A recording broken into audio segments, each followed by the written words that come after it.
Kommen wir erstmal zum Publikumspreis. Der ist ja auch wahnsinnig wichtig. Seit 20 Jahren hat er Tradition hier beim Teddy und die queere Berliner Zeitschrift Siegessäule lobt deshalb jährlich die Else aus. Das ist also der Siegessäule Readers Award. Das ist eine Jury aus Leserinnen und Lesern der Siegessäule. Und jetzt möchte ich die Preispartner auf die Bühne bitten. Das venezolanische Gesamtkunstwerk, Sängerin Aérea Negro und Gewinner der Else letztes Jahr, Regisseur und Autor Benjamin Cantu. Herzlich willkommen.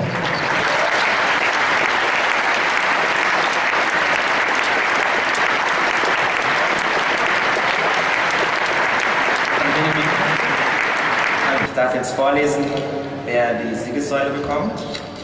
Die Else. Der Siegessäule Readers Award 2012, Else, geht an Siljan Dragojevic Parada.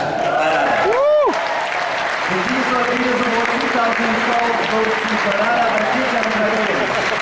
Siljan, please join us on stage.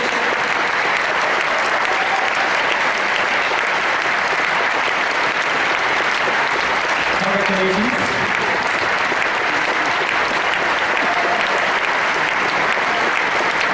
And before you can say thank you, before you get the award, we're going to have a look at your movie again. Yeah.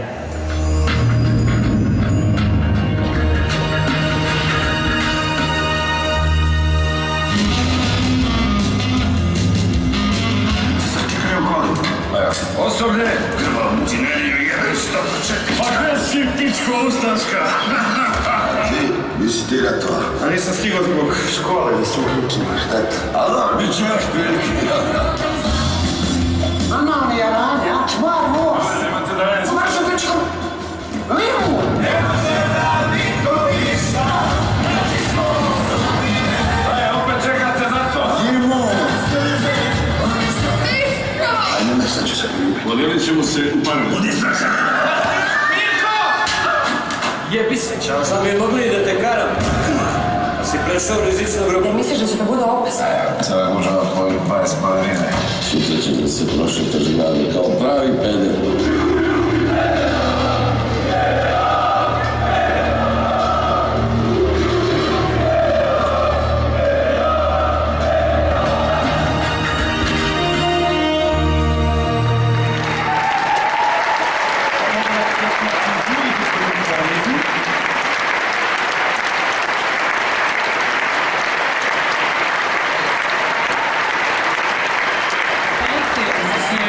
This year's Berlinale edition, Parada stood out through its uniqueness by means of using humor, one of the strongest and most transgressive angles that cinema has to offer. It conjoins not only homosexuals and homophobes on the screen, but it unites an entire audience. Its theatrical release in Serbia exemplified that Parada, like no other film, has the power to convey the message that we are all human and we need love. No matter how or who we love, to anyone, whether old or young, queer or straight. The jury would like to support the further distribution of the film and its message with its decision. Well, first attempt of Pride in Belgrade in 2001 finished with a really severe beating of the LGBT activists on the street of Belgrade. On 2009, the Pride is banned by police. On 2010, Pride is partly successfully organized with 6,000 policemen and big riots in Belgrade with 250 injuries. On 2011, Pride is banned by police again. But this film, the parade, is seen in Serbia and whole region by 500,000 people. They say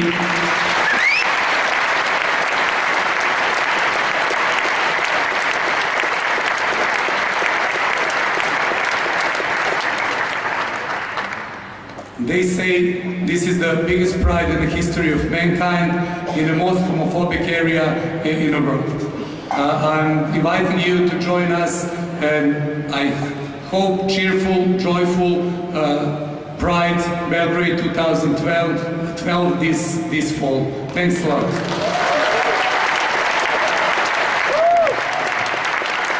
What does it mean to bring queer content all over the world and to show these movies?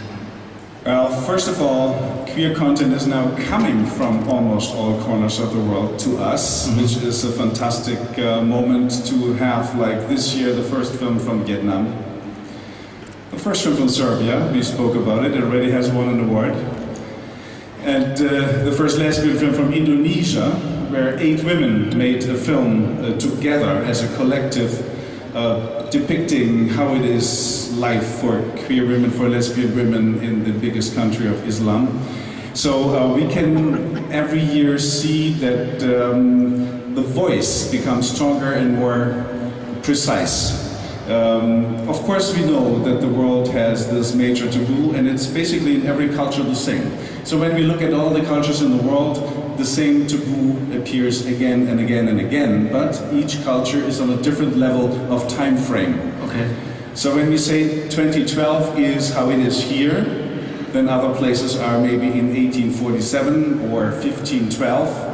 Or maybe in the future, but not really, I hope not at least, because of course what we have reached here as emancipation might not last. As we know, in the 20s in Germany, we already had a very liberal life for queer people, and it turned into a deep, deep, dark valley, not only for the 12 years of the Nazis, but also the 20 years of Adenauer after that. So one can never be sure what we have reached that it will stay. So seeing it from this eye, we have to just help everyone who's working on the subject of queer life to be able to live, and not like, as we know in Iran, you get the dick cut off, or you get operated against your will, things like that, or you get stoned to death. I mean, this is one of the worst places. But that's what I'm wondering. I mean, how do people in those kind of countries actually make the movies? I mean, they're probably life-threatening by making these movies. Well, yes, indeed, we have films like that, and we had last year, Rosa von Braunheim here on this stage, for example, making everyone standing up and shouting, shame, shame, shame, because David Kato was murdered in Uganda. And this year we have the fantastic film on the subject matter. It was nominated here before, where we can actually get to learn David Kato and what he did and what happened when he was dead, and the priest was still spitting on the grave saying only dead gay people are good people. So we have this everywhere. This is not a specific of certain places. This is always important for us to understand. It is within each culture, and we have to get it out and talk about it and make it public and hopefully get films about it.